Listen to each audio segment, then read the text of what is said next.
So our next storyteller, storyteller? Yeah, okay. Yeah, I'm from Boston originally. Okay, thank you. Clay Hurtubise. Come on up, Clay. This is called Birds of a Feather. We had hiked, biked, drank beer, and of course, eaten pizza together. We were birds of a feather. There's a picture of the two of us on the summit of Mont Blanc in France. There's no picture of us as we climbed up through a waterfall on the Eiger. On the descent, I was the first down. Bill, when he came down, was in line for the mouth of an underground river. I gently pulled him aside, avoiding a cold burial. At the time, I thought he had a good heart. It broke my heart when he came and announced that he had joined the Air Force and only had a few days left in the U.S. I was determined to show him a good time. That summer, I had taken up rock climbing. Though still a novice, I had climbed with some very experienced people. So I said, Bill, why don't we climb White Horse Ledge together? I want you to experience what I feel when I rock climb. And I said, Mother Nature is my church, and when I'm climbing, it's like communion. All other thoughts and worries dissipate, and you're just focused on the one good thing. And he said, okay, that's fine, but I don't have equipment. No problem, we'll rent you a safety harness and climbing shoes at the shop. I said, I'll take you up something easy. It's called friction climbing. It's all about keeping pressure on your feet on the ledge. And there's no handholds, there's very little protection. It is really all about your feet, so never forget that. Okay, well, White Horse Ledge is 1,400 feet tall. Most of the climbs are 600 to 800 feet. The average angle is about 30 degrees. It doesn't sound bad until you're a couple hundred feet up. And so this would be the first time I ever led a climb. Remember, I'm just a novice. And so I get Bill all set up and show him the ropes, so to speak, and show him how to hold it should I ever yell falling, which is something you really want people to know. And so with the guidebook in my back pocket, I start up this easy route. And everything's going great. We get up to this large belay station where you can actually stand up straight because most of the time you're on that 30-degree angle. And there was actually a place to clip in and feel secure. And Bill's feeling better now at this point. And I head on up, and I find a bolt in the rock with a hook that I can clip my carabiner into, and that would protect me should I fall. And that was about 100 feet above Bill. So I keep going, and another 30 feet, I'm at the end. I'm thinking, damn, not bad. But it was really hard because when I was at that bolt, I misread the guidebook. And I left the easy route and went on a much more difficult route. Well, 30 feet later, I have to make this reach for a handhold, a rare one.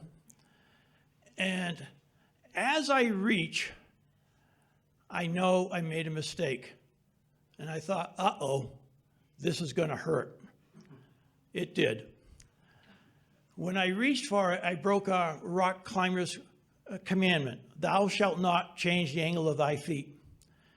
My feet started to slip. I yelled, falling! I didn't want to admit defeat, and I grabbed onto the rock as hard as I could, trying to stop the fall. I put it on silent, and so I start to fall. My shins, my knees, my forearms all make contact, and it just rips the skin right off. Every finger was raw meat. All the fingertips were gone. I'm falling, and I tumble over a ledge that shoots me out into the open. And then with the rope, it swings me back and I slam into the ledge. I'm a wreck. My t-shirt belongs in the Vatican. It's covered in stigmata. And a climber on another route yells out, "Dude, epic fall, man."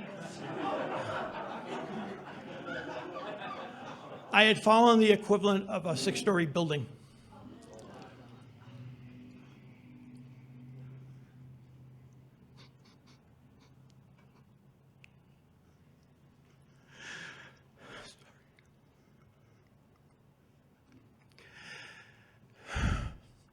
I was hanging by an 11.5 millimeter rope, 600 feet above the ground.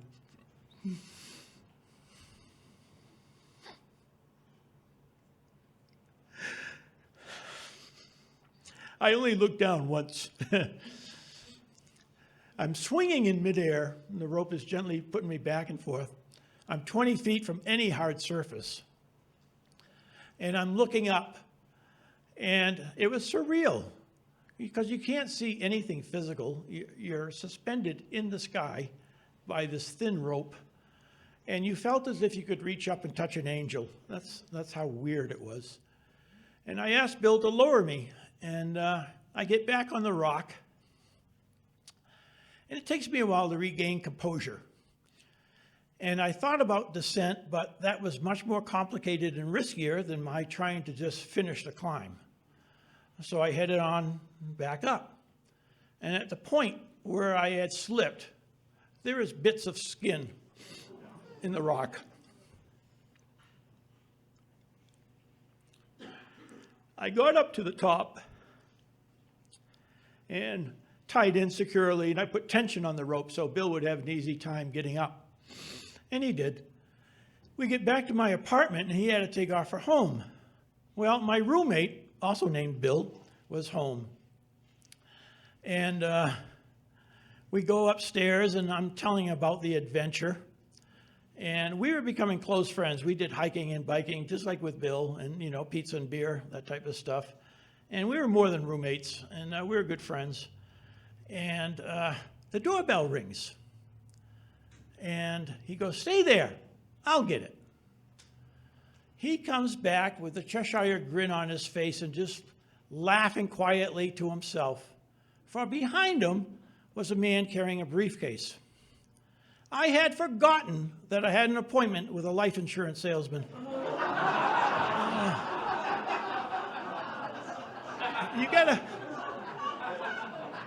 You gotta picture me. My shirt is all torn, ripped, and bloody. My legs are bleeding. Both hands are in towels with ice cubes in them. And I'm sitting there in pain, and Bill's laughing his butt off. And this guy starts to ask me questions. "Do you smoke?" "No." Bill can't contain himself and quietly goes, "Ask him if he rock climbs." "Do you hang glide?" "No. I had given it up the week before when I had a near fatal crash. And that might be the next topic. Sorry. And so Bill gets a little more gumption and says a little bit louder, "Ask him if he rock climbs." The agent clearly hears him but ignores him. He says, "Do you drink or do drugs?" And I said, "Well, I have a beer or two occasionally, but I'm a pharmacist, so I just push the drugs," I said jokingly. And Bill gets a little louder. "Ask him if he rock climbs." And the agent continues. He's got this checklist that he's checking off that I make sure I'm not a risk. And "Do you surf or race motorcycles?" "No." At this point, Bill's in tears. And he takes a pillow that he'd been covering his face with so he wouldn't interrupt us, throws it on the couch, goes to his bedroom, and he's laughing hysterically, turns around, "Ask him if he rock climbs." The agent ignored him. And he puts down some paperwork and says, "Well, if you decide to get it, just sign these papers and call me." And he sticks his hand out. I forgot the condition of my body. So I take a hand out of the towel and I shake hands and I get blood all over his. And he's staring at it, down like that, just quietly, not saying a word. So I hand him a towel and I go, I rock climb. And he goes, so I gathered. I never bought the policy. But with both Bills, they were birds in my flock. We're all the same type. We had saved each other's lives during climbing expeditions, and that builds a really tight bond, something to chirp about, you know? I thought I would grow old with them, but then I came out as gay. Within the hour of hearing that, both birds flew the coop, never to be heard from again.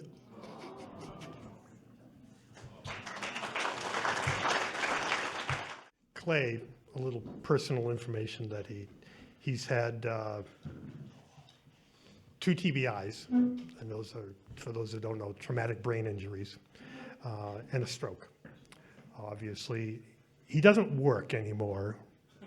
He doesn't climb mountains anymore. So he writes, and he writes stories about life and his life and others and things like that. As a matter of fact, one of the books he has written is going to be translated into Swahili and then distributed throughout the country of Africa, the nation of Africa, the continent of Africa, yeah, Africa, yeah, that place over there, you know, that way. So, you know, kind of amazing in and of itself. He's climbed from Maine to Nepal. He's currently climbing the Stroke, and this is his words, hoping to summit.